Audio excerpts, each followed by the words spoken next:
একটাই তো।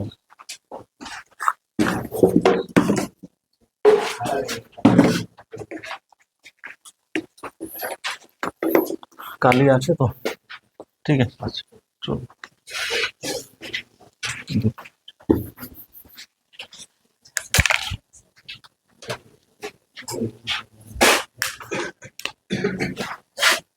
ঠিক,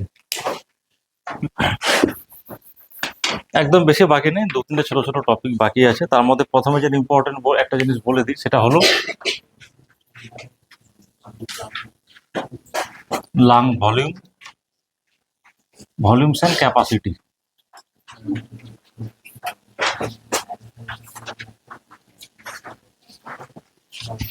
এবার দেখ জিনিসটা কি, লাং ভলিউমস অ্যান্ড ক্যাপাসিটি।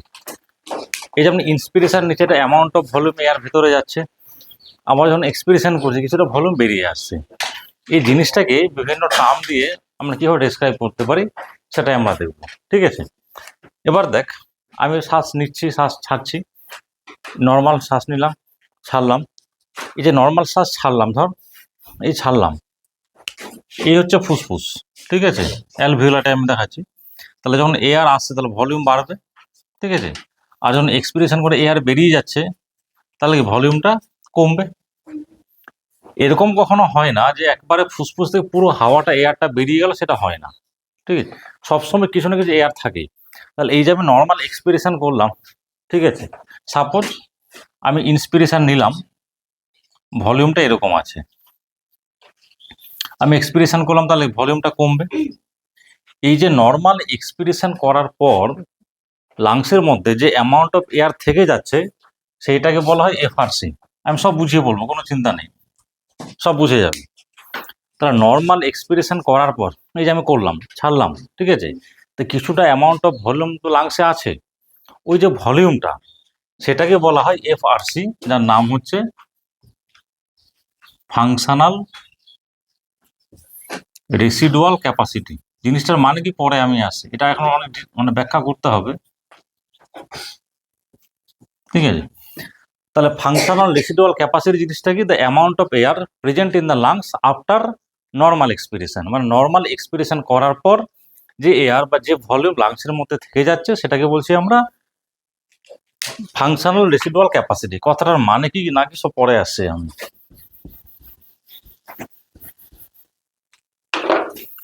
তারা ধর এইটা হচ্ছে সেই অ্যামাউন্ট অফ ভলিউম, ঠিক আছে।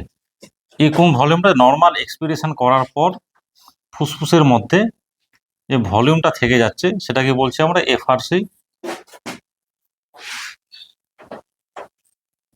বা ফাংশনাল রেসিডুয়াল ক্যাপাসিটি। এবার দেখ, তার উপরে আমাদের ইন্সপিরেশন এক্সপিরেশন চলে। এবার এক্সপিরেশন আমি করলাম, এবার কি হবে, ইন্সপিরেশন নেব, আবার ছাড়বো, তাহলে নিচ্ছি ছাড়ছি নিচ্ছি ছাড়ছি, তাহলে এই যে আবার নর্মাল নিচ্ছি আবার ছাড়ছি, ইন্সপিরেশন করছি এক্সপিরেশন করছি, তাহলে এই ভলিউমটা ফিক্স থাকছে।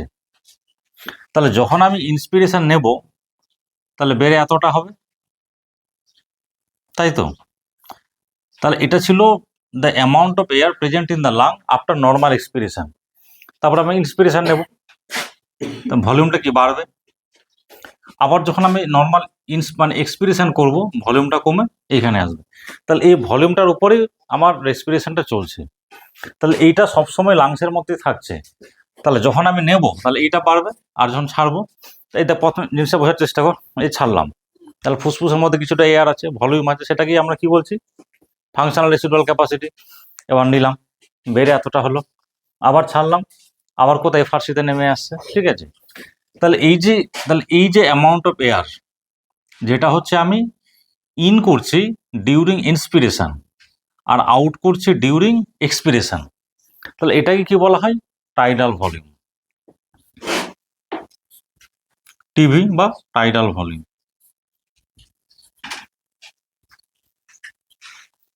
টাইড কথাটার মানে কি, সে জোয়ার ভাটা বলে না, মানে কি জল আসছে কমে যাচ্ছে, কারণ টাইডাল মানে হ্যাঁ প্রবাহ চলমান যেটা। তাহলে যে অ্যামাউন্ট অফ এয়ার আমি ইন্সপিরেশন করছি ডিউরিং নর্মাল ইন্সপিরেশন, বা যে অ্যামাউন্ট অফ এয়ার আমি ছাড়ছি ডিউরিং নর্মাল এক্সপিরেশন, তাহলে ওই যে ভলিউমটা এফআরসি থেকে বাড়ছে আবার কমে এফআরসিতে আসছে, তাহলে সেই অ্যামাউন্ট অফ ভলিউমকে বলছি আমরা টাইডাল ভলিউম। এর অ্যামাউন্টটা কত, 500 ml। তাই জিনিসটা খুবই সিম্পল। তুই সিম্পলি ভাব, আমি ইন্সপিরেশন নিচ্ছি, এক্সপিরেশন ছাড়ছি, ওই যে অ্যামাউন্ট অফ ভলিউম, তার টাইডাল ভলিউম, তার কথাটা মানে কি, তাহলে amount of volume which is inspired during normal inspiration or expired during normal expiration, that is called the tidal volume। Amount কত? 500 ml। আমাদের রেসপিরেটরি রেট কত? আগের দিনে বলেছিলাম 12 থেকে 16 পার মিনিট। তাহলে এই অ্যামাউন্ট মানে 500 ml কি প্রতি ইন্সপিরেশন বা এক্সপিরেশনে হচ্ছে, তাহলে মিনিটে কতবার হবে? তাহলে মিনিটে আমি নিতে পারি 500 ইন্টু, যদি আমি 12 দিয়ে গুণ করি তাহলে কত হবে? 6 লিটার বা এটা ml। আর যদি আমি 16 দিয়ে করি তাহলে 8 লিটার 8000 ml হচ্ছে। তাহলে এটা হচ্ছে আমরা প্রতি ইন্সপিরেশন বা এক্সপিরেশনে নিচ্ছি বা ছাড়ছি, তার মিনিটে কতটা হবে? এতটা। এটাকে মিনিট ভলিউম বলা হয়।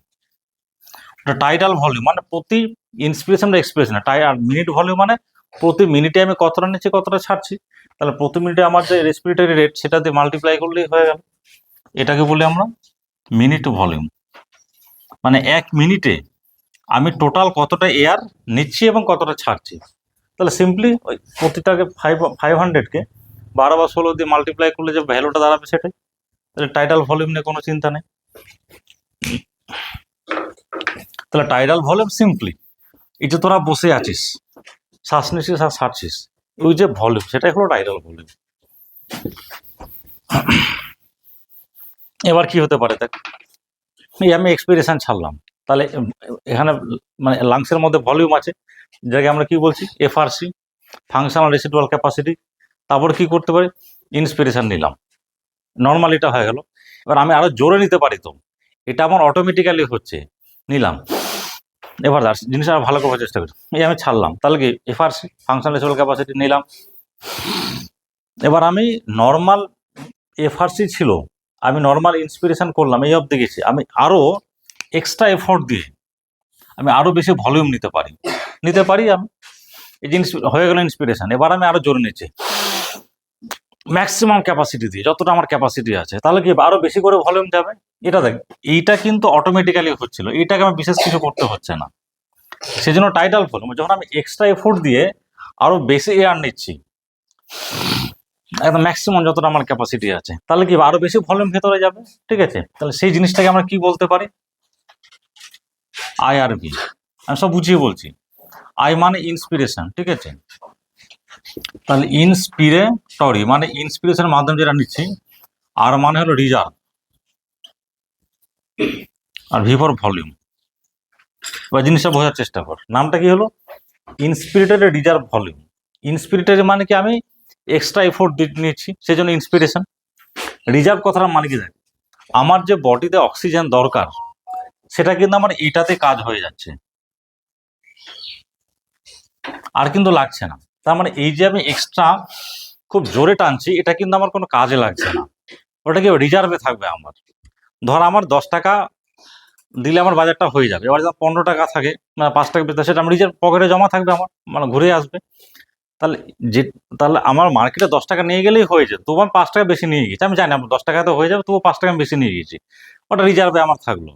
তাহলে এই যে আমি এক্সট্রা এফোর্ট দিয়ে ইন্সপিরেশন নিয়েছি, এই যে এক্সট্রা ভলিউম যেটা নর্মাল ইন্সপিরেশনের পর যেটা নিয়েছি, এটা আমার কিন্তু না নিলেও চলতো, আমার এটাতে কাজ চলে। তাহলে এই যে অ্যামাউন্ট আমি এক্সট্রা এফোর্ট দিয়ে করছি ডিউরিং ইন্সপিরেশন, বেশি রিজার্ভে থাকছে, আমার কোনো কাজে লাগছে না, সেই জন্য নাম হয়েছে ইন্সপিরেটর রিজার্ভ ভলিউম। আবার জিনিসটা বোঝার চেষ্টা কর, এই যে এক্সপিরেশন এফআরসি, নর্মাল নিলাম, টাইডাল ভলিউম,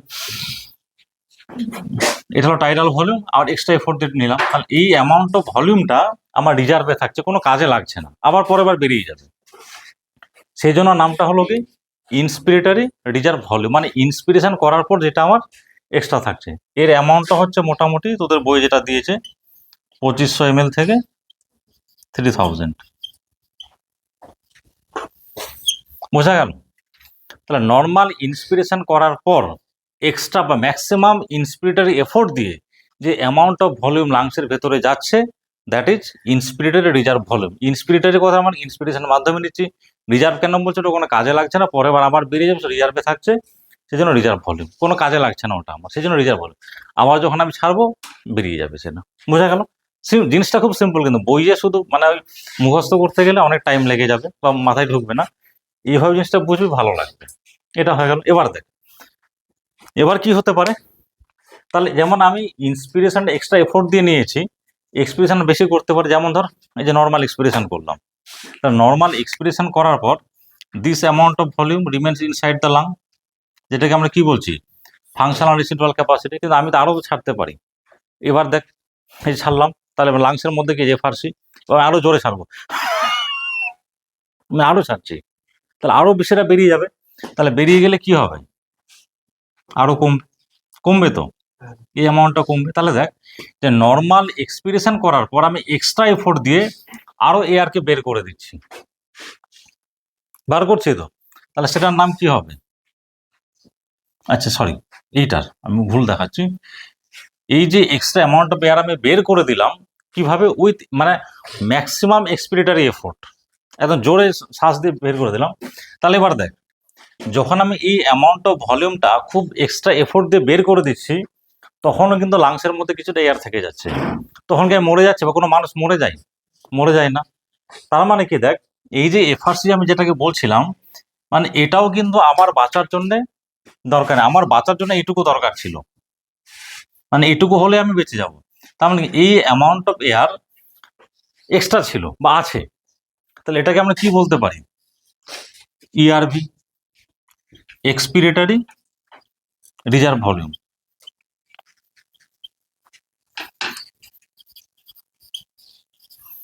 মানে এই অ্যামাউন্ট অফ এয়ারটা যেটা রিজার্ভে ছিল, অ্যাকচুয়ালি আমার এইটা যদিও মানে ফাংশনাল রেসিডুয়াল ক্যাপাসিটি, কিন্তু এটা ছাড়াও যে আরো যদি আমি কিছুটা বের করে দিই, বা এতটা আমার বেঁচে থাকার জন্য জরুরি নয়, আমার এটুকু হলেই চলবে। তাহলে এটা একটা জমা ছিল, রিজার্ভে ছিল, যেটা আমি এক্সট্রা এফোর্ট দিয়ে আবার বের করছি। এটা যেমন চলে ইন্সপিরেটরি রিজার্ভ ভলিউম, তাহলে এটা কি হবে, এক্সপিরেটরি রিজার্ভ ভলিউম। এর অ্যামাউন্টটা হচ্ছে 1 লিটার বা 1000 ml থেকে 1100 ml। তোদের বইয়ে যা দেওয়া আছে, ঠিক আছে, একটু মানে বুক টু বুক ভ্যারি করে, তোদের তো এটাই আসবে, তোদের যা দেওয়া আছে এটাই। এবার দেখ, আমি ম্যাক্সিমাম এফোর্ট দিয়েছি, একদম ম্যাক্সিমাম, তোরাও করে দেখবে বাড়িতে। তারপরও দেখবে ম্যাক্সিমাম এফোর্ট দেওয়ার পরও মানে এক্সপিরেটরি এফোর্ট কিছুটা ভলিউম কিন্তু সবসময় লাংসে থেকে যায়। এই ভলিউমটা এটা কখনোই বের করা যাবে না, এটাকে বলা হয় রেসিডুয়াল ভলিউম। রেসিডুয়াল কথাটা মানে কি, অবশিষ্টাংশ। আমি ম্যাক্সিমাম এক্সপিরেটরি রেসিডুয়াল ভলিউম, এটা অ্যামাউন্টটা হচ্ছে মোটামুটি 1100 থেকে 1200 ml, ঠিক আছে। তাহলে দেখ, আমরা নর্মাল এক্সপিরেশন ইন্সপিরেশন করছি, তার উপরে যে ভলিউমটা বাড়ছে বা কমছে সেটা এখানে ডিসক্রাইব করা হয়। জিনিসটা খুব সিম্পল, মুখস্থ করতে গেলে অনেক জটিল লাগবে, বুঝে নিলে খুব সহজে মনে থাকবে বা মুখস্থ হবে। ভ্যালুগুলো হ্যাঁ মনে রাখবি। আইআরভি মানে টাইডাল ভলিউমটা 500, মনে রাখতে থাকি। ইন্সপিরেশনের সময় অনেকটা আমরা নিচ্ছি, তাহলে বেশি হবে 2500 থেকে 3, ঠিক আছে। ইআরভিটা একটু কম, মানে এক্সপিরিট রিজার্ভ ভলিউম 1000 থেকে 1100, আর পরেরটা থেকে 1100 থেকে 1200, এইভাবে মনে রাখবি। তাহলে 500 হয়ে গেল, 2500 থেকে 3000। এক্সপিরিট রিজার্ভ ভলিউম 1000 থেকে 1100, আর পরেরটা 1100 থেকে 1200, এইভাবে মনে রাখবি। তাহলে একটা হলো 500, একটা হলো 1000 থেকে 1100, 1100 থেকে 1200, আর একটা 2500 থেকে 3000। এই কটাই কিন্তু ভলিউম। তাহলে নর্মাল আমি ইন্সপিরেশন এক্সপিরেশন করছি যে ভলিউমের উপরে, সেটা হলো ফাংশনাল রেসিডুয়াল ক্যাপাসিটি, যেটা নিচ্ছি আমি, তাহলে টাইডাল ভলিউম ইন, আবার ছাড়ছি টাইডাল ভলিউম আউট, তাহলে সেটা হয়ে গেল 500 ml বা tidal volume. Normal inspiration complete করার পর আমি এক্সট্রা এফোর্ট দিয়ে ইন্সপিরেশন নিচ্ছি, তাহলে ইন্সপিরেটর রিজার্ভ ভলিউম। নর্মাল এক্সপিরেশন করার পর আমি এক্সট্রা এফোর্ট দিয়ে আরো বেশি এয়ার বের করে দিচ্ছি, that is expiratory reserve volume. আর ম্যাক্সিমাম এফোর্ট দেওয়ার পরও লাংসের মধ্যে কিছুটা ভলিউম সবসময় থেকে যায়, তার নাম হয়ে গেল রেসিডুয়াল ভলিউম। ব্যাস, আর কিছু ভলিউম নেই, এই তো ওই কটাই, আর তো কিছু হতে পারে না, এর বাইরে আর কিছু নেই। আর তুই কতটা নিবি, ম্যাক্সিমাম না ম্যাক্সিমাম ছাড়বি, এর বাইরে তো আর কিছু নেই। তাহলে এগুলো হলো ভলিউম। এই অবধি কারো বুঝতে কোনো অসুবিধা?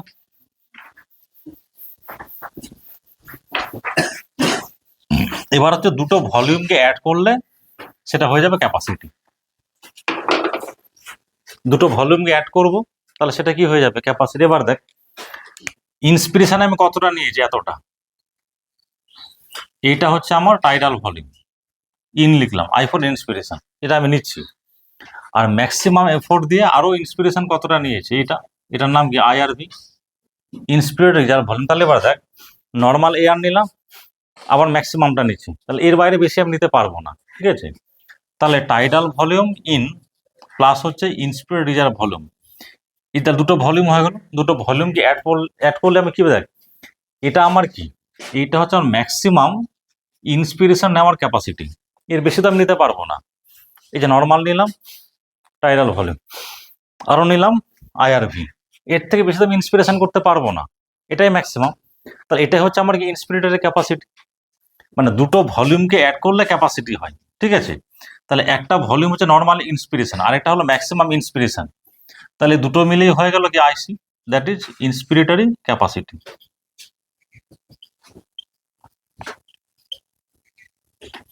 ইন্সপিরেটরি ক্যাপাসিটি মানে আমার ইন্সপিরেশন নেওয়ার ম্যাক্সিমাম ক্যাপাসিটি কত, এই দুটো ভলিউম হয়ে গেল, আর কিছু নেই। এটা ভলিউম, এবার দুটো অ্যাড করলে এটা 500 আর এটা কত 2500 থেকে 3000, তাহলে ইন্সপিরেটরের ক্যাপাসিটি কত হবে, যদি 2500-র সঙ্গে অ্যাড করি তাহলে 3000, আর 3000-এর সঙ্গে অ্যাড করলে 3500, আর কিছু না, দুটো যে কোনো দুটো ভলিউম অ্যাড করলে দ্যাট বিকামস ক্যাপাসিটি। তাহলে ইন্সপিরেটরের ক্যাপাসিটি কোনটা, টাইডাল নর্মাল যেটা ইন করছে আর যেটা ম্যাক্সিমাম এফোর্ট দিয়ে নিচ্ছে, ঠিক একই রকম ভাবে। এবার দেখ, এইটা ছিল আমার কি টাইডাল ভলিউম, হলো টাইডাল ভলিউম এক্সপিরেশন, আর এক্সট্রা এফোর্ট দিয়ে এটা বার করছি, যেটাকে আমরা কি বলেছিলাম এক্সপিরেটরি রিজার্ভ ভলিউম। তো এর নাম কি হবে, এটা ছিল ইন্সপিরেটরের ক্যাপাসিটি, আমি ম্যাক্সিমাম এক্সপিরেশন কতটা করতে পারি, এই নর্মাল ছাড়লাম আরও ছাড়লাম, এর দুটো বেশি তো নেই, এর নাম তাহলে কি হয়ে যাবে এক্সপিরেটরি ক্যাপাসিটি। এর বেশি আমি এক্সপিরেশন করতে পারবো না, এটাই ম্যাক্সিমাম ক্যাপাসিটি আমার।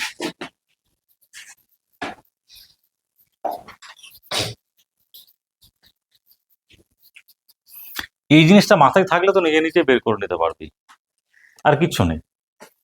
মেন 4-5টা ভলিউম হলো, ওটা বুঝে গেলেই বাকিটা ইজি। সিঙ্গলি যখন আমি বলছি দ্যাট ইজ ভলিউম, যখন দুটো ভলিউমকে অ্যাড করছি দ্যাট ইজ ক্যাপাসিটি। এই দুটো কথা মনে রাখবি, প্রথমটা মনে রাখবি, বাকিগুলো অটোমেটিক বেরিয়ে যাবে। এটা নর্মাল হচ্ছে কত 500, আর এটা কত 1000 থেকে 1100, তাহলে দুটো অ্যাড করলেই আমি কি পেয়ে যাবো এক্সপিরেটরের ক্যাপাসিটি।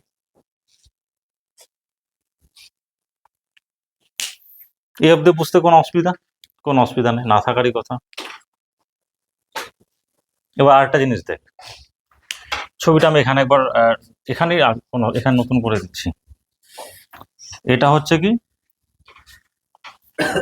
ফাংশনাল রেসিডুয়াল ক্যাপাসিটি, এটা হলো tidal volume, tidal volume in, tidal volume out. এটা হলো ম্যাক্সিমাম ইন্সপিরেশন আইআরভি।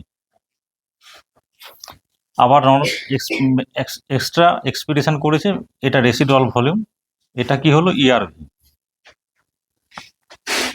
তাই তো। এবার দেখ, আমি ম্যাক্সিমাম এয়ার এই অবধি ছাড়তে পারি, আর ম্যাক্সিমাম এইটা নিতে পারি, তাহলে এইটা হলো আমার ম্যাক্সিমাম ক্যাপাসিটি, তাই তো। ম্যাক্সিমাম এতটা নিতে পারি, ম্যাক্সিমাম এতটা ছাড়তে পারি, একদম ম্যাক্সিমাম নিয়ে নিয়েছি, আবার ম্যাক্সিমাম ছাড়ছি, এখানে আসলাম। তাহলে দেখ, এর বাইরে আমি বেশি যেতেও পারবো না, আর এর নিচেও আসতে পারবো না, তাহলে এইটা হচ্ছে আমার ম্যাক্সিমাম ক্যাপাসিটি, এর বাইরে আর আমি যেতে পারবো না।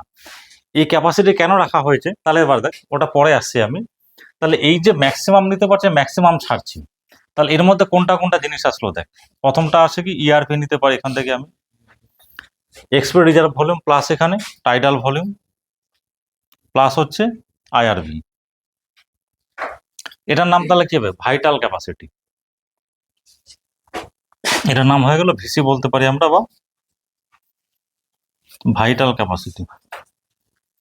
ভাইটাল কোন জিনিসটাকে বলি আমরা, যেটা আমাদের জন্য খুব এসেন্সিয়াল। এবার দেখ, আমি যে কোনো প্রয়োজনে ম্যাক্সিমাম এতটা ছাড়তে পারি, ম্যাক্সিমাম এতটা নিতে পারি, এর বেশি আর আমি পারবো না।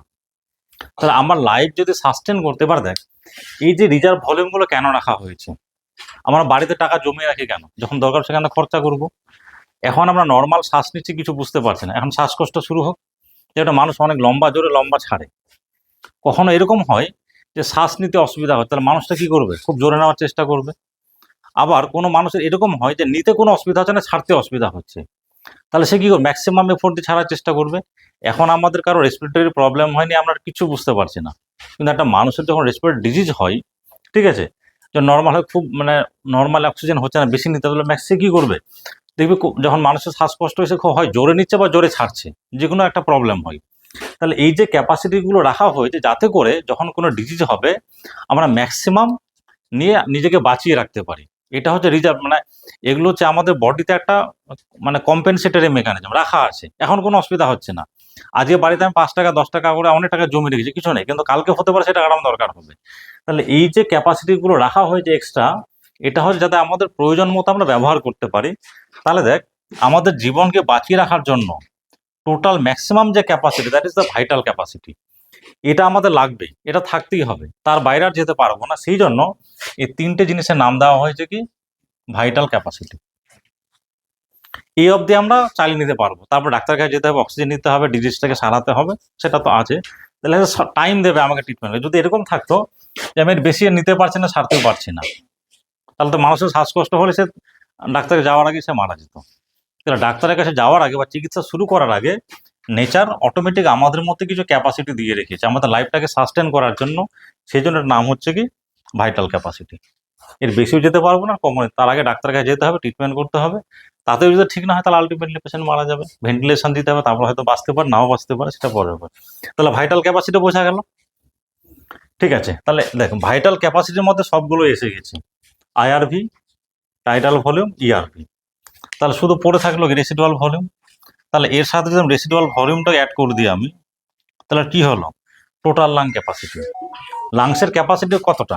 এতটা তো হয়ে গেছে, তার সঙ্গে এটাও অ্যাড করে দিলাম।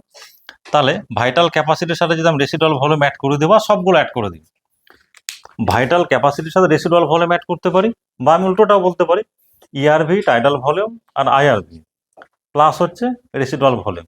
তাহলে এটা কি? Total lung capacity. এর বাইরে তো কোনো লাংয়ের কোনো ক্যাপাসিটি আর নেই। তাহলে সবগুলো যখন আমি অ্যাড করছি, তাহলে tidal volume, inspiratory reserve volume, sorry expiratory reserve volume plus হচ্ছে রেসিডুয়াল ভলিউম, এটার নাম হয়ে গেল কি? টিএলসি, টোটাল লাং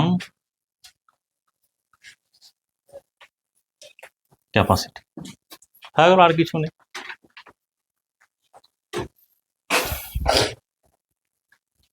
এই অবধি বুঝতে কোনো অসুবিধা হয়েছে? কিছু নেই। এবার দেখ, ভাইটাল ক্যাপাসিটির আমি ডেফিনেশন কিভাবে দিতে পারি, বইয়ে ডেফিনেশন লেখা, এটা তো বোঝার জন্য ঠিক আছে, আমি ডিফাইন কি করে করতে পারি, বইয়ে কি লেখা যেত? তো এবার দেখ, ভাইটাল ক্যাপাসিটি মানে কি? যে ধর আমি এটাকে ধরছি, ম্যাক্সিমাম এক্সপিরেশন করলাম, ম্যাক্সিমাম, তাহলে লাংসের মধ্যে যে ভলিউমটা পড়ে থাকে সেটা হলো রেসিডুয়াল ভলিউম।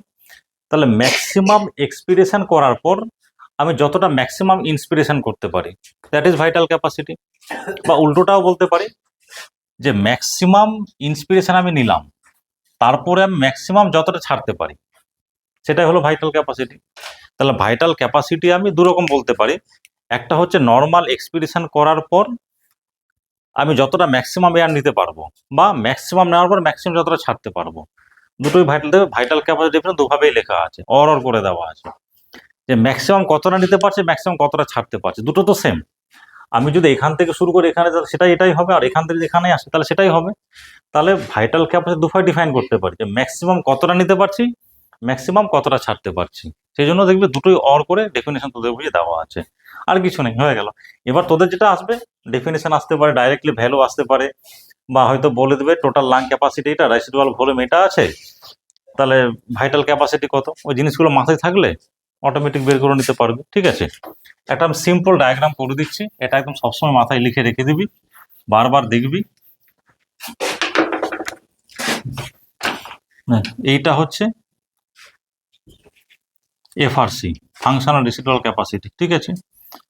এখান থেকে আরো একটু উপরে যা, টাইডাল ভলিউম, আর একটু উপরে চলে যা, তাহলে কি হলো? এটা আইআরভি। এখান থেকে একটু নিচে নেমে আয়, এটা হলো কি ইআরভি, আর এটা হয়ে গেল রেসিডুয়াল ভলিউম। এটা টোটাল হচ্ছে কি টোটাল লাং ক্যাপাসিটি, এইটা হচ্ছে ইনস্পিরেটরি ক্যাপাসিটি, এইটা হলো এক্সপিরেটরি ক্যাপাসিটি, আর এইটা হচ্ছে ভাইটাল ক্যাপাসিটি। ঠিক আছে, এবার প্রথম যেখান থেকে শুরু করেছিলাম এফআরসি, ফাংশনাল রেসিডুয়াল ক্যাপাসিটি, এখান থেকে শুরু করেছিলাম।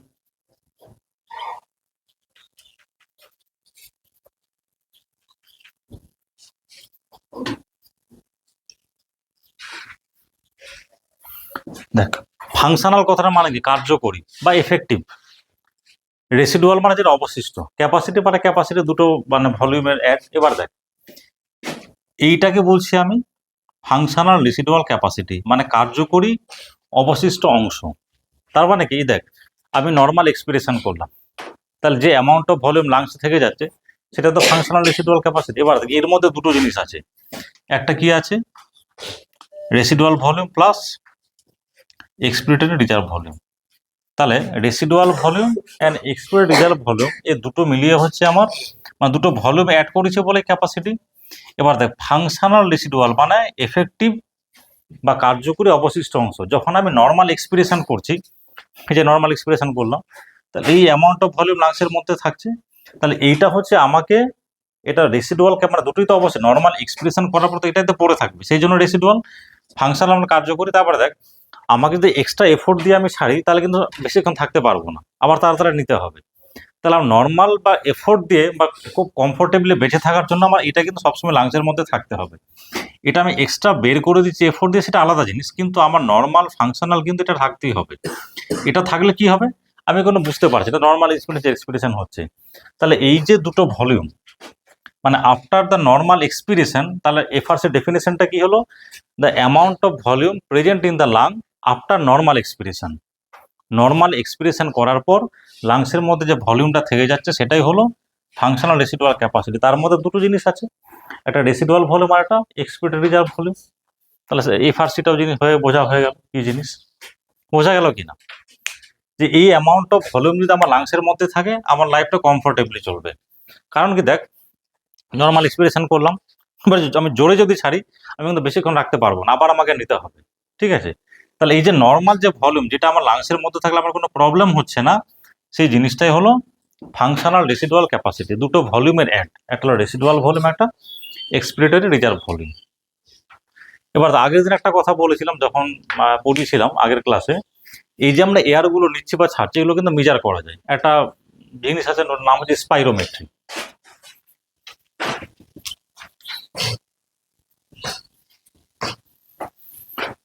মুখে টিভির মতোটা লাগিয়ে দেয়, এবার যে থাকবে যে রেকর্ড করে দেয় ইনস্ট্রাক্টর, সেই পেশেন্টকে ইনস্ট্রাকশন দেবে, যেমন নর্মাল শ্বাস নিন, ছাড়ুন, খুব ম্যাক্সিমাম জোরে নিন, ম্যাক্সিমাম ছাড়ুন, এটা করবে। আর ও কতটা নিতে পারছে ওই মেশিন ওগুলো মেজার করে দেয়, কম্পিউটারাইজ মেশিন মেজার করে দেয়।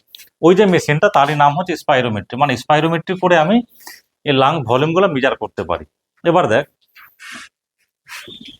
আমি সবগুলো মেজার করতে পারবো, একটা জিনিস খালি মেজার করতে পারবো না স্পাইরোমেট্রিতে, সেটা কোনটা, সব কটা মেজার করা যাবে, একটা খালি মেজার করা যাবে না, সেটা হলো রেসিডুয়াল ভলিউম। কারণ দেখ, রেসিডুয়াল ভলিউম তো লাংসের মধ্যে থেকে যাচ্ছে, ওটা তো বের হচ্ছে না। তাহলে যেটা বের হচ্ছে না বা ইন হচ্ছে না, তাহলে সেটাকে মেজার করা যাবে না। তাহলে এটা এমসিকিউ আছে যে স্পাইরোমেট্রিতে সব ভলিউমগুলো মেজার করা যায় এক্সেপ্ট রেসিডুয়াল ভলিউম, কারণ যে ভলিউমটা মুভ করছে না লাংসের মধ্যে থেকে যাচ্ছে, তাহলে সেটাতে তো কোনো সমস্যা। হ্যাঁ নবীন বল। হ্যাঁ বল বল।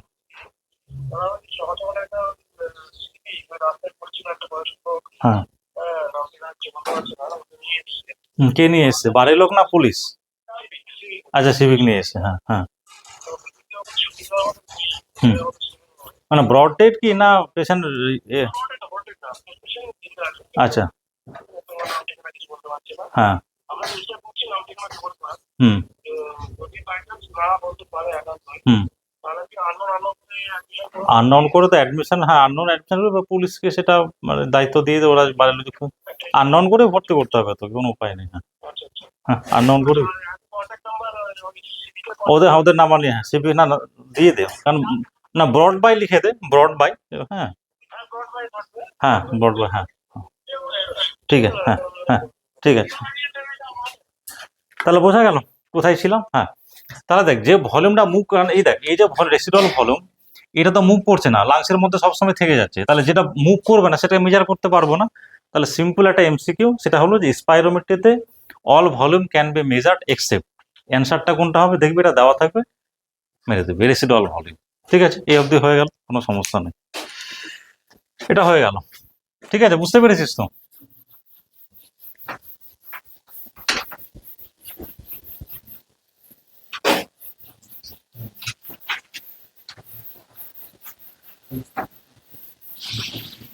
ঠিক আছে, এবার সব থেকে কঠিন টপিক,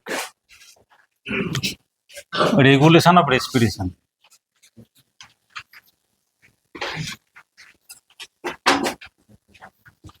এই যে আমরা শ্বাস নিচ্ছি বা ছাড়ছি, এটা কি করে রেগুলেটেড হয়?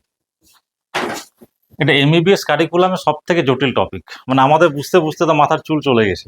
ঠিক আছে, হ্যাঁ তোদের যাবে না, আমার যখন চুল তোদের চুল পড়বে, কারণ আমি ম্যাক্সিমাম বুঝে নিয়েছি, তোদের সহজে বোঝাতে পারবো। ঠিক আছে, আমরা আমাদের এমবিবিএস কারিকুলামে কিছু জটিল টপিক ছিল, তার মধ্যে এটা একটা, আরো অনেকগুলো জটিল টপিক আছে, তার মধ্যে এটা একটা জটিল। ঠিক আছে, এটা একটা বিশাল বড় টপিক, তোদের বই শর্ট করে দেওয়া আছে, আমি তার বাইরে একটা কোনো কথা বলবো না, সেটুকু বোঝার জন্য যেটুকু আমার ছবি টবি আঁকতে হবে সেটা আমি তোদের বইয়ে তো শুধু ওই একদম লাস্টে দেখবি। হুম, এই যে কোথায়, এই যে এখানে, হ্যাঁ রেগুলেশন একটা প্যারাতে বলে দিয়েছে, পড়তে গেলে কিচ্ছু মাথায় ঢুকবে না। সে এবার আমি পয়েন্ট আকারে লিখে দিতে পারি, সেটা ঠিক আছে, কিন্তু একটু ভালো করে না বললে তো মানে মজা পাওয়া যায় না, বা বেশি দিন মুখস্থ রাখা যাবে না। ঠিক আছে, দেখ আমি আগের দিনে বলেছিলাম যে ইন্সপিরেশনটা আমাদের ইনিশিয়েট করতে হয়, একটা অ্যাক্টিভ প্রসেস, আর এক্সপিরেশনটা প্যাসিভ প্রসেস, ওটা হয়ে যায় অটোমেটিক, ওটার জন্য কিছু করতে হয় না। তাহলে আমাদের এফোর্ট দিতে হয় ইন্সপিরেশনের জন্য, সেই জন্য ইন্সপিরেশনটা যে অ্যাক্টিভ সক্রিয়, আর এক্সপিরেশনটা জাস্ট হয়ে যায়, কিচ্ছু করতে হয় না আমাদের। হ্যাঁ, যেমন ক্লাসে ঢোকার জন্য চাপ যে যারে যারে, আর বেরোনোর সময় কিছু করতে হয় না, অটোমেটিক বেরিয়ে চলে যাবে। ঠিক আছে, তখন ভালো লাগে, ক্লাস শেষ হয়ে গেল বাড়ি যাই এবার, ওই রকম জিনিসটা। ঠিক আছে, যাকে এবারে তো সরাসরি টাইম কম, শেষ করতে হবে, চলে আসি এবার দেখ। এই যে আমাদের রেসপিরেশন রেগুলেশন হচ্ছে, এটা বাই নিউরাল মেকানিজম, আর নার্ভ দিয়ে হচ্ছে, এটা হচ্ছে একটা নিউরাল মেকানিজম, আর নিউরন বা নার্ভাস সিস্টেম এটাকে রেগুলেট করে। এটা একটা মুছে দিচ্ছি, জায়গাটা আমার লাগবে। আমাদের যে রেসপিরেশন রেগুলেশন হয় সেটা হচ্ছে, আমাদের ব্রেন আছে, মানে এটা হলো মানুষের হিউম্যান ব্রেন, এখানে থেকে মিড ব্রেন, পন্স আর মিডালা, তারপরে স্পাইনাল কর্ড। ঠিক আছে, এটা হচ্ছে ব্রেন, আমরা জানি, এটাকে বলি আমরা ব্রেন স্টেম। এটা আবার আমি এই জন্যই বলছি, তোদের সিলেবাসে আছে, অন্য চ্যাপ্টার আছে, ওই জন্য আমি এখন থেকে বলছি। ব্রেন স্টেমের তিনটে পার্ট থাকে, একটা হলো মেডালা, সরি, প্রথমটা হচ্ছে মিড ব্রেন,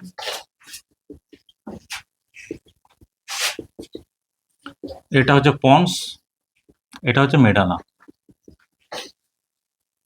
ঠিক আছে, এটা একটা এমসিকিউ, যে মিড ব্রেন, পন্স, মেডালা, এই তিনটাকে মিলে বলি আমরা ব্রেন স্টেম, ব্রেনের কাণ্ড। অ্যাকচুয়ালি এই যে আমাদের ব্রেন আছে, এই যে গোল গোল দুটো জিনিস, এটাকে ব্রেন বলে, সেরিব্রাল হেমিস্ফিয়ার, ওটা পরে আসবো আমি। আর তার নিচে এই জায়গাটায় একটা ব্রেনের এরকম সরু অংশ থাকে, তুলনামূলক সরু, এটা ব্রেন স্টেম, মানে ব্রেনের স্টেম মানে কাণ্ড বলি আমরা, তাই তো, যার উপরে একটা গাছ দাঁড়িয়ে থাকে, রুট তো নিচের দিকে স্টেম থাকে, তার উপরে গাছটা থাকে, এটা হলো আমাদের মেন গাছ ব্রেন, আর ব্রেন এটার উপরে দাঁড়িয়ে আছে, সেই জন্য ব্রেন স্টেম বলি আমরা। ব্রেন স্টেমের তিনটে part, mid brain, ponds, medulla, তো এই অন্য চ্যাপ্টার আছে ওই জন্য বলছি আমি। আর এটা হলো স্পাইনাল কর্ড, সুষুম্না কাণ্ড, যেটা একদম আমাদের ভার্টিব্রাল এর মধ্যে আছে, স্পাইনাল কর্ড। এই যে আমাদের রেসপিরেটরি সেন্টার, যে রেসপিরেশন রেগুলেশন কোড, সেটা কোথায় আছে? মিড ব্রেনে আছে। এর নাম হচ্ছে, আগের দিনও বলেছিলাম, রেসপিরেটরি রিদিম সেন্টার।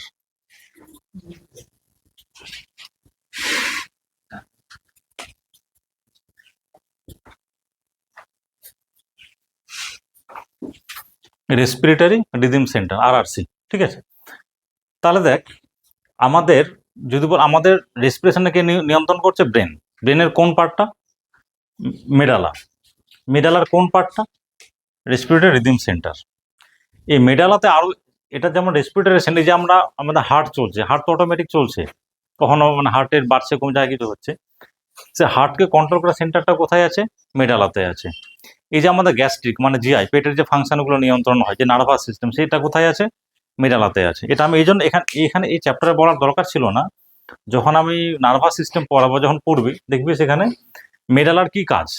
তাহলে ও আমাদের বেসিক্যালি মেডালাটা হচ্ছে যতগুলো আমাদের ভাইটাল সেন্টার, রেসপিরেশনটা খুব ভাইটাল। রেসপিরেশন বন্ধ হলে আমরা বাঁচবো না, হার্ট বন্ধ হয়ে গেলে আমরা বাঁচবো না, বা এই যে আমরা গ্যাস্ট্রিক ফাংশন, সেই জন্য মেডালাকে বলা হয় যে যতগুলো আমাদের ভাইটাল সেন্টার আছে, কে নিয়ন্ত্রণ করে? মেডালা। তাহলে মেডালাতে রেসপিরেটরি সেন্টার আছে, আমাদের হার্টকে নিয়ন্ত্রণ করার সেন্টারটা আছে, আর আমাদের গ্যাস্ট্রিক ফাংশনটাকে। সেই জন্য যদি কোনো অ্যাক্সিডেন্টে মেডালা ড্যামেজ হয়ে যায়, পেশেন্ট আর বাঁচবে না, কারণ শ্বাসও চলবে না, হার্টও চলবে না, তো পেশেন্ট বাঁচবে কি করে? সেই জন্য কোনো ব্রেন মানে কোনো অ্যাক্সিডেন্ট হলে যদি এই পার্টটা বিশেষ করে ড্যামেজ হয়, তাহলে পেশেন্ট মানে সার্ভাইভার করবে না, যদি একেবারে পুরোপুরি ড্যামেজ হয়ে যায়। ঠিক আছে, যাকে তাহলে মেন যেটা বলো, রেসপিরেটরি রিদম সেন্টার কোথায় আছে? ব্রেনের মেডালাতে আছে। এটা হলো মেন আজকের জন্য। ঠিক আছে, পন্সে আরেকটা সেন্টার থাকে, ওর নাম হচ্ছে নিউমোট্যাক্সিক সেন্টার। তোদের বইয়ে আছে, আর একটা আছে তোদের বইয়ে নেই, সেই জন্য ওটা আমি বলবো না। একটা অ্যাপনিউস্টিক সেন্টার হয়, তোদের বইয়ে নেই, ওটা আমি বলছি না। এবার দেখ, তাহলে রেসপিরেটরি রিদম সেন্টার কোথায় থাকে? মেডালাতে। আর নিউমোট্যাক্সিক সেন্টার কোথায় থাকে? পন্সে। সিম্পলি মনে রাখবি, পন্সের স্পেলিং এ কি আছে? পি। আর নিউমোট্যাক্সিল স্পেলিং এ কি আছে? পি। তাহলে মনে রাখা ইজি। তাহলে পন্সে কে আছে? নিউমোট্যাক্সিক সেন্টার। নিউমোট্যাক্সিক সেন্টার কোথায় থাকে? পন্সে থাকে। পি ফর পি মনে রাখবে। এই নিউমোট্যাক্সিক সেন্টার, এটা তো হচ্ছে আমাদের কি করে? রেসপিরেটরি রিদম সেন্টার আমাদের ইন্সপিরেটরি রিজার্ভটাকে তৈরি করে। ইন্সপিরেটরি যে ড্রাইভ, মানে ইন্সপিরেশন নিতে হবে, ড্রাইভটা কে তৈরি করে? রেসপিরেটরি। এই যে আমি ইন্সপিরেশন নিচ্ছি, এটা অটোমেটিক নিচ্ছে, মানে অটোমেটিকই নিচ্ছি, সেটা কে ক্রিয়েট করছে? Respiratory rhythm centre. বোঝা গেল? তাহলে নিউমোট্যাক্সিক সেন্টারের কাজ কি, জিনিসটা মানে বোঝার চেষ্টা করো। তাহলে নিউমো কথাটার মানে হচ্ছে বেসিক্যালি এয়ার, এখানে রেসপিরেশন। এখানে নিউমো কথাটার মানে হলো এয়ার বা রেসপিরেশন, এখানে রেসপিরেশনে আমরা বুঝবো। আর ট্যাক্সিক কথাটার মানে কি? ইনহিবিটরি বা ইনহিবিশন, মানে বাধা দেয়। তাহলে নিউমোট্যাক্সিক সেন্টার কথাটার মানে হলো নিউরনের সেই সেন্টার যেটা পন্সে আছে, যার কাজ হলো ইন্সপিরেশনকে বাধা দেওয়া। নামটা থেকে নিউমোট্যাক্সিক, রেসপিরেশনকে বাধা, ট্যাক্সিক মানে ইনহিবিট করা, কাউকে থামিয়ে দেওয়া, দমিয়ে দেওয়া। তাহলে এ কি করবে? ইন্সপিরেশনটাকে বাধা দেবে। তাহলে এইটা যদি নিউমোট্যাক্সিক সেন্টার হয়, পিসি লিখলাম, নিউমোট্যাক্সিক সেন্টার, এটা হলো রেসপিরেটরি রিদম সেন্টার। এর কাজ হচ্ছে কি একে বাধা দেওয়া। নামটা থেকে বুঝতে পারছিস, নিউমোট্যাক্সিক, রেসপিরেশনকে বাধা দিচ্ছে। এভাবে মনে রাখতে হবে, না মুখস্থ করতে গেলে তো মনে রাখতে পারবি না। ঠিক আছে, এবার তুই বলতে পারে রেসপিরেশনকে বাধা কেন দিচ্ছে। এবার দেখ, এই যে ইন্সপিরেশন আমি নিচ্ছি, হলো তো এরকম কি হয় যে আমি নিতেই আছি, এই যে আমি অটোমেটিক ধরা বসে আছিস, ইন্সপিরেশন বা এক্সপিরেশন করছিস, বুঝতে পারছিস না। তাহলে এই যে ইন্সপিরেশনটা হলো, গিয়ে একটা জায়গায় থেমে যাচ্ছে, এটা যেটুকু দরকার, টাইডাল ভলিউম মানে 500 ml ঢুকে গেল, ইন্সপিরেশন বন্ধ হয়ে গেল। তাহলে এই যে ইন্সপিরেশনটাকে বন্ধ করার কাজটা কে করছে? এইটা। আরো কিছু মেকানিজম আছে, তার মধ্যে এইটা যদি কোনোখানে ড্যামেজ হয়ে যায়, ধর এসেন্টটা ড্যামেজ হয়ে গেল, তাহলে ইনহিবিশনটা চলে যাবে, তখন দেখবি পেশেন্ট বেশি বেশি শ্বাস নিচ্ছে, কারণ ও জানে না কোথায় থামতে হবে। সবসময় দেখছিস পেশেন্ট করে যায়, তার মানে কি ও জানে না যে কোথায় থামতে হবে। কেন জানে না? ইনহিবিশনটা চলে গেছে। তাহলে এই যে আমরা রেগুলেটেড ইন্সপিরেশনটা নিচ্ছি, তার দুটো ফাংশন, একটা তো এ করছে, প্লাস এটাকে ইনহিবিট করছে, ও জানে যে কোথায় থামতে হবে। সেই জন্য এটা হলো ইনহিবিটরি সেন্টার। আমাদের বডিতে যত রকম মেকানিজম আছে, তার দুটো মেকানিজম থাকে, একটা তো নেওয়ার ব্যাপার থাকে, আবার কোথায় থামতে হবে তারও একটা নেগেটিভ মেকানিজম আছে। না হলে কি হতো, তাহলে এই যে আমি হাতটা এখানে নিয়ে যাচ্ছি, এখানে থেমে যাওয়ার কথা, এবার যদি না থাকে তাহলে কি হবে, হাত এরকম করতে গিয়ে মেরে দিলাম। তাহলে আমাদের বডি জানে যে কোন কাজটা কোথায় থামাতে হবে, রেগুলেটেড সব কিছু। যেমন ইন্সপিরেটরি মেকানিজম আছে, বা পজিটিভ মেকানিজম আছে, নেগেটিভ মেকানিজমও আছে। ঠিক আছে, তাহলে এইটা হলো নেগেটিভ মেকানিজম, যাতে করে একটা মানুষ থামতে পারে বা ও বুঝতে পারে কোথায় গিয়ে থামতে হবে। তাহলে বোঝা গেল, এত কিছু মুছে দিচ্ছি, এটুকু বোঝানোর জন্য এত কিছু বলতে হলো। একবারে বললে তো সব শেষ হয়ে যেত, এতক্ষণে চ্যাপ্টারটা শেষ হয়ে যেত। এবার সিম্পল জিনিসটা করে দিই, ঠিক আছে? এবার তাড়াতাড়ি শেষ করতে হবে। তাহলে এটা হলো পন্স, এটা হলো মেটা, এখানে নিউমোট্যাক্সিক সেন্টার পিসি লিখে দিলাম, আর এটা হলো রেসপিরেটরি রিদিম সেন্টার। আমাদের ইন্সপিরেশন নেওয়ার মেন মাসেলটার নাম কি? ডায়াফ্রাম, আগের দিনে বলেছি। তাহলে এটা হলো ডায়াফ্রাম। আর কি ছিল? দুটো রিবের মাঝখানে মাসেল ছিল, এক্সটার্নাল ইন্টারকস্টাল, এই দুটো। তাহলে রেসপিরেটরি রিদিম সেন্টার থেকে নার্ভগুলো আসবে, কাকে সাপ্লাই করবে? একটা ডায়াফ্রাম দিয়ে, আরেকটা হচ্ছে এক্সটার্নাল ইন্টারকস্টাল। তাহলে এগুলোকে পজিটিভ দিচ্ছে কন্ট্রাকশন করার জন্য। তাহলে যখন এই রেসপিরেটরি রিদিম সেন্টার থেকে আছে, এটা এখানে ড্র করে দিই, এটা হচ্ছে নেগেটিভ মানে ইনহিবিটরি মেকানিজমটা। তাহলে যখন রেসপিরেটরি রিদিম সেন্টার থেকে সিগন্যাল আসবে, সিগন্যাল কি করবে? ডায়াফ্রামকে কন্ট্রাকশন করতে হেল্প করবে, এক্সটার্নাল ইন্টারকস্টাল কন্ট্রাকশন করবে, আগের দিনে বলেছি। ভেন্ট্রাল ইন্টারকস্টাল ডায়ামিটার বাড়বে, থোরাসিক কেজের ক্যাভিটির সাইজটা বেড়ে যাবে, লাংটা এক্সপ্যান্ড হবে, নেগেটিভ প্রেসার ক্রিয়েট হবে, এয়ার ভেতরে আসবে। এটা তো মেকানিজম।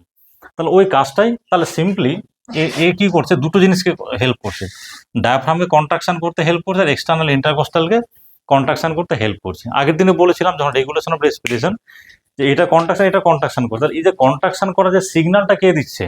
ব্রেন দিচ্ছে। কোথায়? মেডালাতে। কে? Respiratory rhythm centre. তাকে আবার কি ইনহিবিট করে রেখেছে? নিউমোট্যাক্সিক সেন্টার, যেটা কোথায় আছে? পন্সে আছে। বাস, এই অবধি বুঝতে কোনো অসুবিধা? এই অবধি ঠিক আছে। তাহলে এটা হলো একটা মেকানিজম। আরেকটা মেকানিজম হচ্ছে, এবার দেখ, এখন আমি নর্মাল শ্বাস নিচ্ছি বা তুইও নিচ্ছিস, এক্সারসাইজ শুরু কর বা হাঁটতে শুরু কর জোরে জোরে, দেখবি আমাদের শ্বাস মানে খুব শ্বাসটা খুব বেড়ে যায়।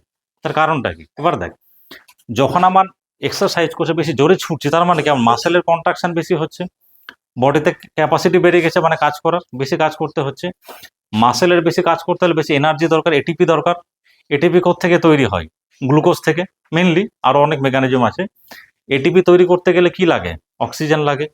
তাহলে অক্সিজেনের ডিমান্ড বেড়েছে। আবার সেল, যখন আমি খুব মুভ করছি, জোরে ছুটছি, মাসেলের মধ্যে বডিতে মেটাবলিজম বেড়ে গেছে। মেটাবলিজম বেড়ে গেলে অক্সিজেন যেমন লাগবে, আমি জোরে জোরে শ্বাস নেব। আবার বেশি মেটাবলিজম, বেশি অক্সিজেন যাচ্ছে মানে বেশি কার্বন ডাইঅক্সাইড তৈরি হবে, সেই কার্বন ডাইঅক্সাইডটাকে বের করতে হবে। তাহলে যখন আমি এক্সারসাইজ করছি বা জোরে দৌড়াচ্ছি, বা যখন আমার অ্যাক্টিভিটি বেড়ে গেছে, অক্সিজেন রিকোয়ারমেন্টও বেড়েছে বডিতে, কারণ মেটাবলিজম বেড়েছে। আবার মেটাবলিজম বেড়ে যাওয়ার জন্য যে কার্বন ডাইঅক্সাইড তৈরি হচ্ছে, তাকেও বের করতে হবে। তাহলে অক্সিজেন নেওয়াটা যেমন জরুরি, আবার সেই কার্বন ডাইঅক্সাইড বের করে দেওয়াটা জরুরি। তখনই দেখবে রেসপিরেশনটা আমাদের জোরে জোরে শ্বাস নিতে থাকি আমরা। নর্মাল তখন হয় না, তখন বেশি নিতে হয়, বেশি ছাড়তে হয়। তার কারণটা কি? অক্সিজেন বেশি লাগছে, কার্বন ডাইঅক্সাইড বেশি তৈরি হচ্ছে, সেটা বেড়ে যাচ্ছে। তাহলে বডি এবার বুঝছে কি করে যে ইন্সপিরেশন মানে কার্বন ডাইঅক্সাইড তৈরি হচ্ছে, এটা বডি বুঝবে কি করে? একটা তো হচ্ছে, দেখ মেকানিজম অনেক আছে। একটা ইন্সপিরেশন নিতে, এটা একটা হলো ইন্সপিরেশন। এবার এক্সপিরেশন যখন বেশি নিতে, মানে কার্বন ডাইঅক্সাইড বের করতে হবে, সেটা বডি বুঝবে কি করে? সেটা বোঝার জন্য আরেকটা মেকানিজম আছে, সেটাও বলি এবার।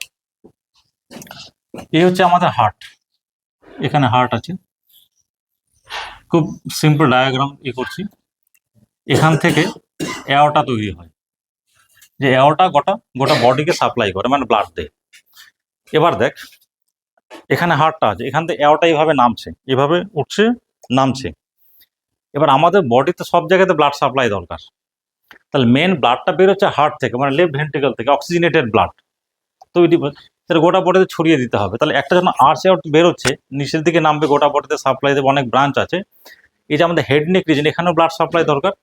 এখান থেকে দুটো জিনিস, একটা আর্টারি তৈরি, একটা এদিকে উঠছে, একটা এদিকে উঠছে, এটাকে বলি আমরা কি? Carotid artery.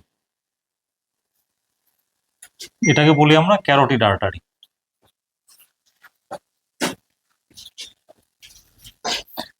মানে যখন আর্চ অফ এয়ারটা তৈরি হচ্ছে বা ব্লাডটা নামছে, ব্লাড সাপ্লাই সব জায়গায় দিতে হবে, হাতে দিতে হবে, পায়ে দিতে হবে, বডিতে দিতে হবে, হাত মাথায় ব্রেনে সব জায়গায় দিতে হবে। তাহলে এই যে ক্যারোটিড আর্টারি উঠছে, উপরে গিয়ে আবার দুটো ডিভাইড করে। জিনিসটা কিরকম দেখ, এই ক্যারোটিড আর্টারি উঠছে, এখানে হাত দিলে বুঝতে পারো পালসেশন পাওয়া যায়। এই যে মোটা আর্টারিটা, সেটা হলো ক্যারোটিড আর্টারি। সেটা কোত্থেকে উঠেছে? এখান থেকে তৈরি হয়েছে, এখান থেকে উঠছে। একটা ডান দিকে, একটা বাঁ দিকে যাচ্ছে, দুদিকে আমরা হাত দিলে বুঝতে পারবে, পালস ধরে বুঝতে পারবে, এই যে পালস বুঝতে পারবে, এইটাই হলো ক্যারোটিড আর্টারি। এবার দেখ, একটা আমাদের ব্রেনটা কোথায় আছে? স্কালের ভেতরে। তাহলে ব্রেনেও ব্লাড সাপ্লাই দরকার, আবার যে বাইরে ফেস রিজেন্ট এখানেও ব্লাড সাপ্লাই দরকার। তাহলে সেই ক্যারোটিডটা দুটো ভাগে ভাগ হয়ে যাচ্ছে, একটা একদম ব্রেনের ভেতরে চলে যাচ্ছে যেটা ব্রেনকে সাপ্লাই দিচ্ছে, আর একটা ব্রাঞ্চ হচ্ছে আমাদের এই বাইরের রিজেন্টের ব্লাড সাপ্লাই, যে গলায় মুখে পুরো এই যে স্ক্যাল্পে সব জায়গায় ব্লাড সাপ্লাই দিচ্ছে।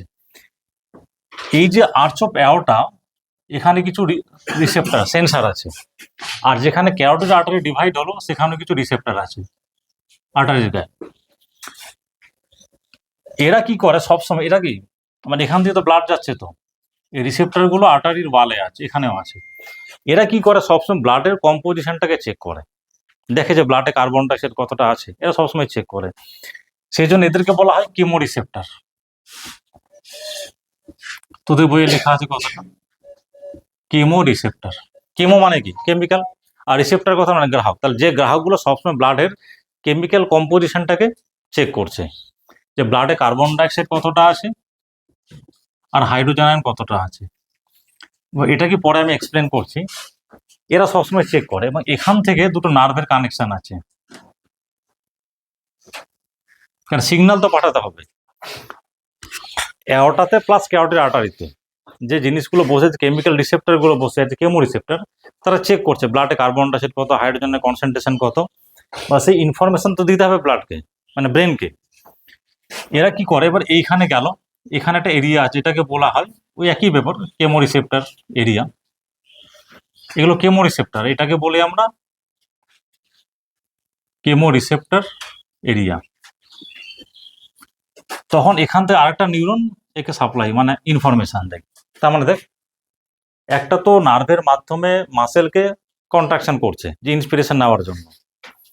এবার ব্লাডের কেমিক্যাল কম্পোজিশন কিরকম, মানে carbon dioxide plus hydrogen ion arch of অ্যাওর্টাতে বা অ্যাওর্টাতে আর ক্যারোটিড আর্টারিতে, এখানে রিসেপ্টর গুলো বসে আছে, ওরা চেক করছে যে কিরকম কমেছে। তারা আবার নার্ভের মাধ্যমে সিগন্যাল দিচ্ছে ব্রেনের একটা এরিয়াতে, যেটাকে অ্যানালিসিস করছে। সে আবার ইন্টার্ন ইনফরমেশন নেওয়ার পরে রেসপিরেটরি রিদম সেন্টারকে সিগন্যাল দেয়। এবার দেখ, যদি ব্লাডে কার্বন ডাইঅক্সাইড বেশি বেড়ে যায়, তার মানে কি মেটাবলিজম বেশি হচ্ছে, সেটাকে বের করতে হবে। তাহলে এ কি করবে, একে সিগন্যাল দেবে, তারপর এ কে সিগন্যাল, এ কি বুঝে যাবে যে বডিতে আবার কার্বন ডাইঅক্সাইড বেড়ে গেছে, তাহলে কি করতে বের করতে হবে, তখন এক্সপিরেশনটা হবে, আবার ইন্সপিরেশন, এইভাবে। ঠিক আছে, এবার দেখ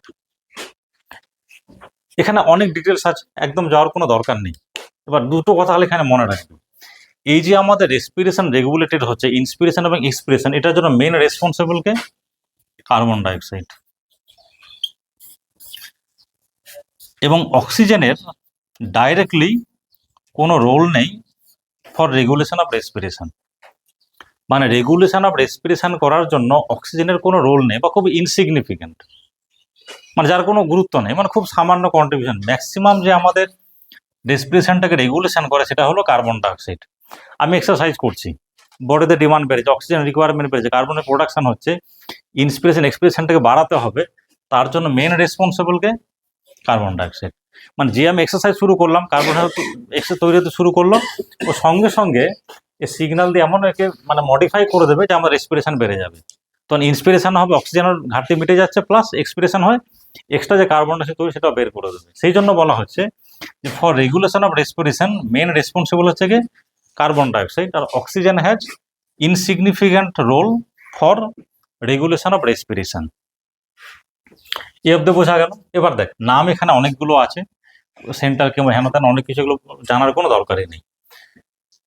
এবার দেখ, এই যে কথাটা বললাম যে কার্বন ডাইঅক্সাইড প্লাস হচ্ছে হাইড্রোজেন আয়ন, আমি আগের দিনে বলেছিলাম আমাদের ব্লাডে একটা এনজাইম থাকে, তার নামটা কি, কার্বনিক অ্যানহাইড্রেজ।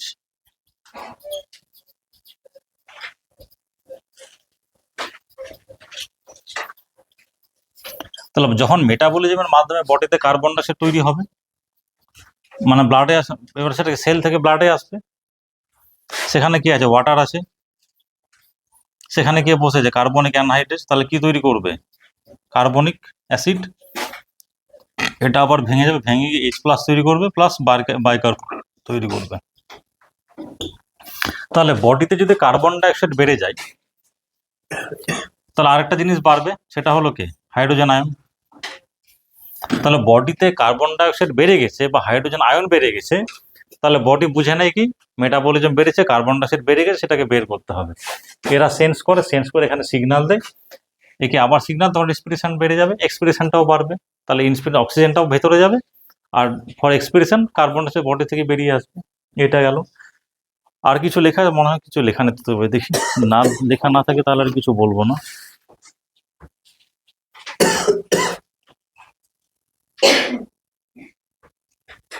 ঠিক আছে, লাস্ট লাইনটা লেখা আছে, role of oxygen in the regulation of respiration is quite insignificant, মানে কোনো রোলই নেই অক্সিজেনের। বোঝা গেল? এবার দেখ, এটা একটা হয়ে গেল। এখানে আরেকটা জিনিস খালি বলার আছে। এবার দেখ, এই যে জায়গাটা আমি বললাম, টাইম কত হলো, ঠিক আছে হয়ে যাক। এইটা হলো রেসপিরেটরি রিদিম সেন্টার, আর এইটা হচ্ছে এখানে দুটো নার্ভ, যেটা বললাম সিগন্যাল দিচ্ছে, নামও বলছি না তাদেরকে আমি, ঠিক আছে। এখান থেকে আবার সিগন্যাল দিচ্ছে।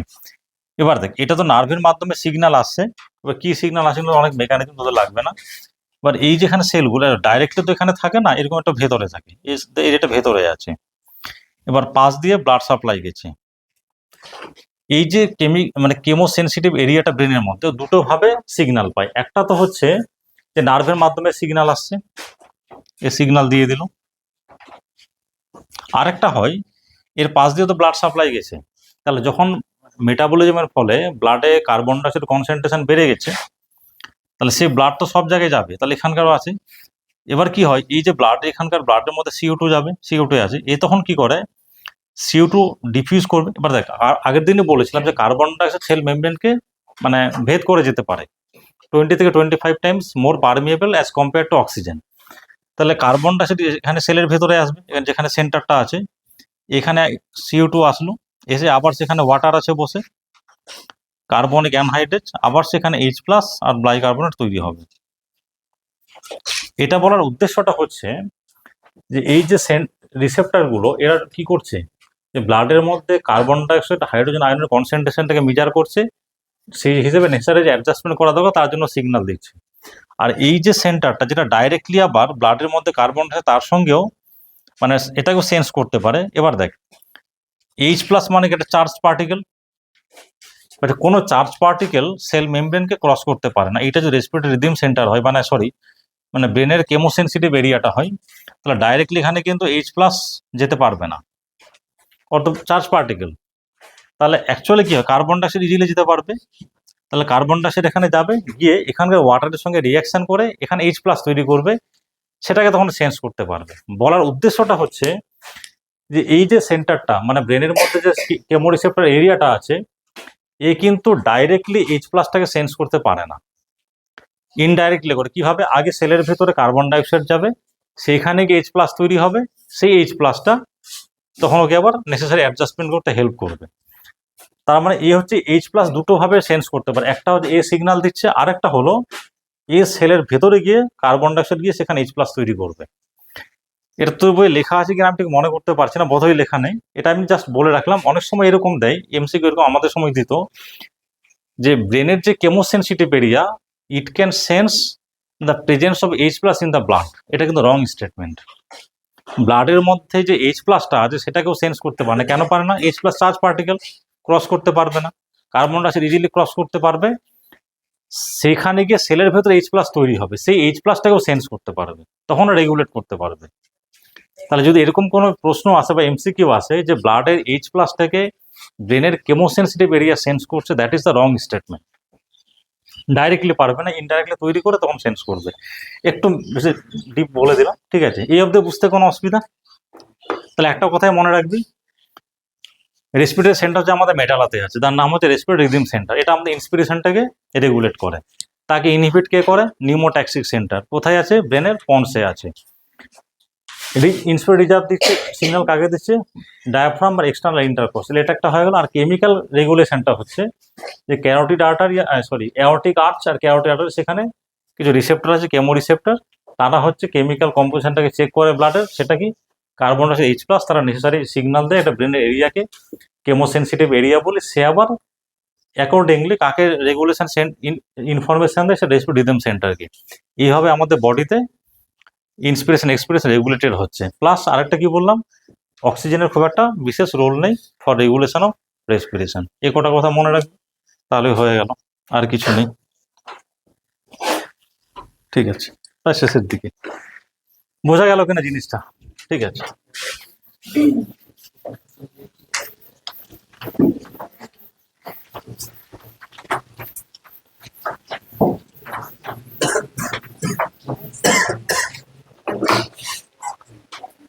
এবার দেখ আরেকটা কথা বলে দিই, এই যে রেগুলেশনটা আমরা করলাম মানে মেডালা পন্স এইসব কাজগুলো, এটা কিন্তু হচ্ছে আমাদের অটোনমিক রেগুলেশন।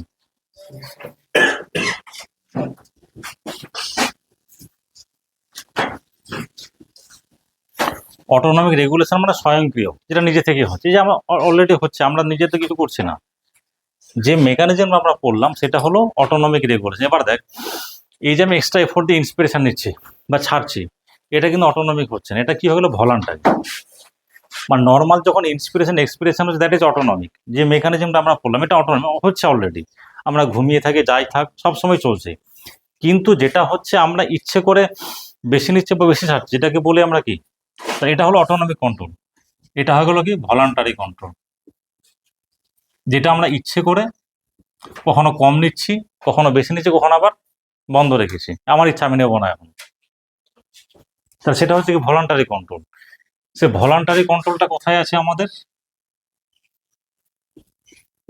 এটা তো হয়ে গেল। সে ভলান্টারি কন্ট্রোলটা হচ্ছে আমাদের একদম ব্রেনের টপ সেন্টারে আছে। ওই যেটা অটোনমি, যেটা আমরা নিজের ইচ্ছাই করছি, সেটা আমাদের একদম টপ ব্রেনের টপ এরিয়াতে সেরিব্রাল কর্টেক্সে আছে। তাহলে এইখান থেকে ওটা সিগন্যাল আসে আমাদের, এবং কাকে সিগন্যাল দিচ্ছে? ডায়াফ্রাম প্লাস এই যে মাসেল ছিল এখানে, এটাকে। তাহলে আমি যদি এটাকে বন্ধ করে দিই, আমার ইচ্ছা তো ভলান্টারি কন্ট্রোল, আমার ইচ্ছা হয় আমি এখন নেবো না, বন্ধ রেখেছি, কম নেবো বেশি নেবো। তাহলে আমরা যেটা পড়লাম সেটা হচ্ছে অটোনমিক রেগুলেশন। যেটা আমরা পড়িনি বা পড়ার দরকারও পড়বে না, সেটা হলো ওটা নিয়ে কেউ মাথায় ঘামায় না। ঠিক আছে, ওটা বেশি পড়তে হয় না, জানতে হবে, জানি ওটা আমাদের ব্রেন করছে, আমার ইচ্ছা, আমি করবো করবো, না করবো না করবো। তারপর যখন আমি দেখ ঘুমিয়ে থাকি তখন শুধুমাত্র কোনটা কাজ করে? এটা কাজ করে।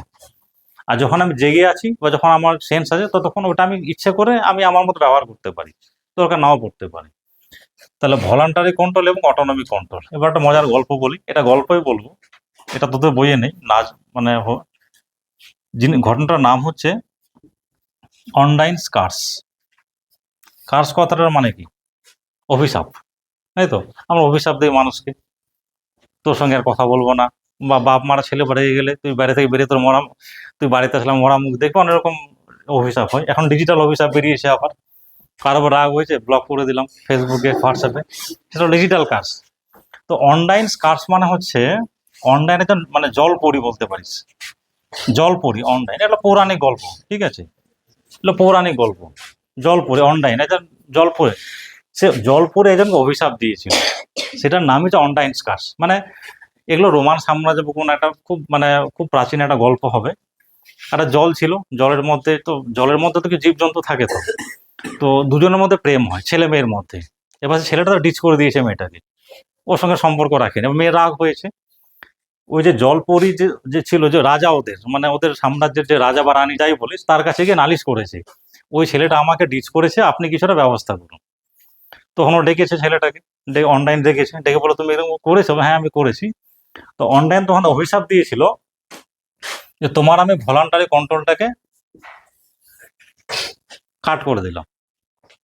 তাহলে শুধু না সরি ভুল বললাম, অটোনমিক কন্ট্রোলটাকে আমি কাট করে দিলাম। তাহলে পড়ে থাকলো কি শুধু ভলান্টারি কন্ট্রোল। তার মানে সারাক্ষণ করতেই থাকতে হবে, ঘুমানোর উপায় নেই, ঘুমলেই তো সে মারা যাবে, ঘুমলেই কি যাবে, এটা চলে যাবে, এটা পড়ে থাকবে তো সে মরে যাবে। সারাক্ষণ করতেছে, কতক্ষণ চলবে? 2 দিন 3 দিন 4 দিন 5 দিন, তারপর একদিন পড়ে গেল মারা গেল। তো ওটাই হচ্ছে অনলাইন কার্স। সিম্পল কথাটার মানে হলো অনলাইন কার্সে যেটা, এটা তো গল্প, ঠিক আছে, অনলাইন কার্সের গল্পটা হচ্ছে অটোনমি কন্ট্রোলটা ড্যামেজ হয়ে যায়, এটা হলো বেসিক জিনিস, ঠিক আছে। অনলাইন কার্সে কোনটা প্রবলেম হয়? এবার দেখ, এটা তো গল্প, এবার তো একটা অ্যাক্সিডেন্ট হলো, হয়ে আমার মেডালটা ড্যামেজ হয়ে গেল, তাহলে কি শুধু এটা পড়ে থাকলো, সে অনলাইন কার্সে আমি চলে গেলাম, ঠিক আছে। জিনিসটা হলো এটা, আর কিছু না।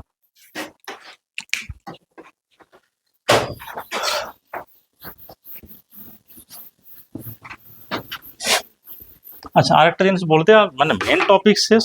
আর তার আগের দিন আমরা দেখেছি, এটা হচ্ছে আমাদের কন্ডাকটিভ জোন, এটা হলো ঠিক আছে, তাহলে এ আর এখানে ভেতরে আসছে। তাহলে কন্ডাকশন জোনের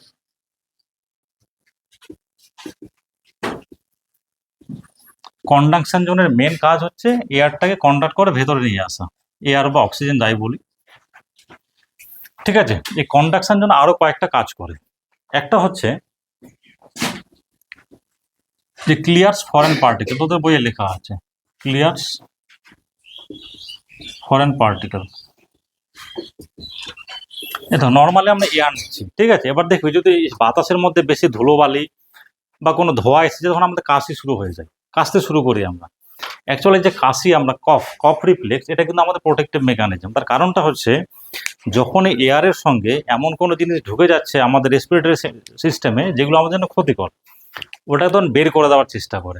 বের করার জন্য কাফ রিফ্লেক্স তৈরি হয়েছে, একটা পজিটিভ প্রেসার ক্রিয়েট করে সেটা বের করে দেয়।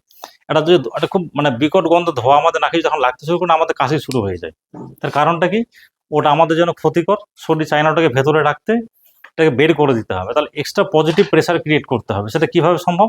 কাফ রিফ্লেক্সকে বাড়িয়ে দাও, কারণ কাশতে শুরু করবো, লাংসের ভেতরে পজিটিভ একটা প্রেসার ক্রিয়েট হবে, সেগুলোকে বাইরে বের করে দেবে। এই যে আমরা কাশির ডাক্তারের কাছে ছুটে যাই, কাশি যেমন কমাতে হয়, কাশিটা কিন্তু আমাদের জন্য প্রোটেক্টিভ মেকানিজম। আমাদের শরীরের ভেতরে, লাংসের ভেতরে ক্ষতিকারক জিনিসগুলোকে ঢুকতে দেয় না। তাতে আর একটা কাজ হলো তাহলে ফরেন পার্টিকেলকে ক্লিয়ার করা, এটা একটা হলো। আরেকটা কাজ হচ্ছে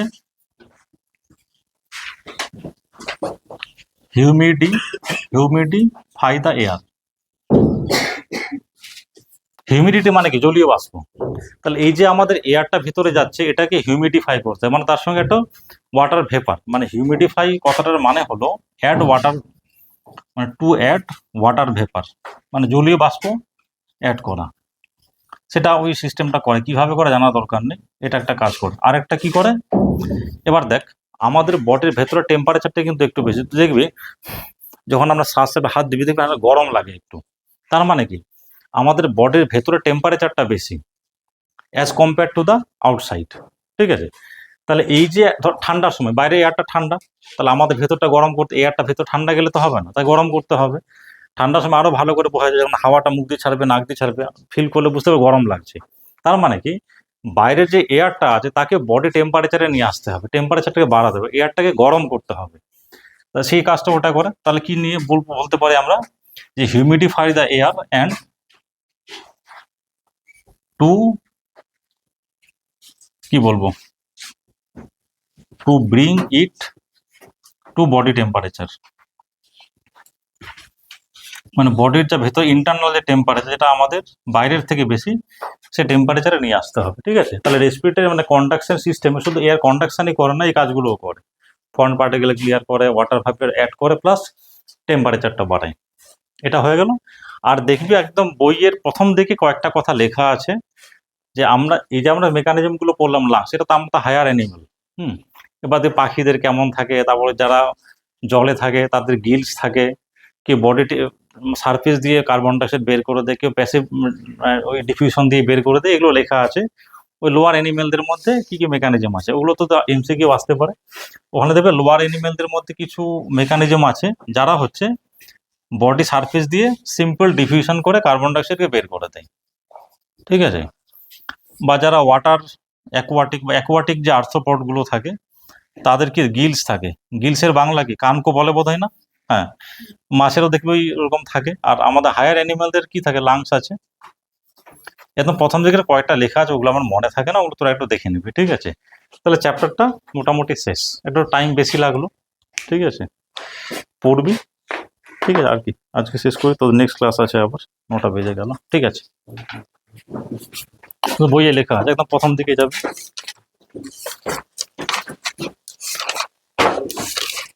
এই জায়গাটায় লেখা আছে, ঠিক আছে। আর বাকি এদিকে যা লেখা আছে সব পড়িয়ে দিয়েছি।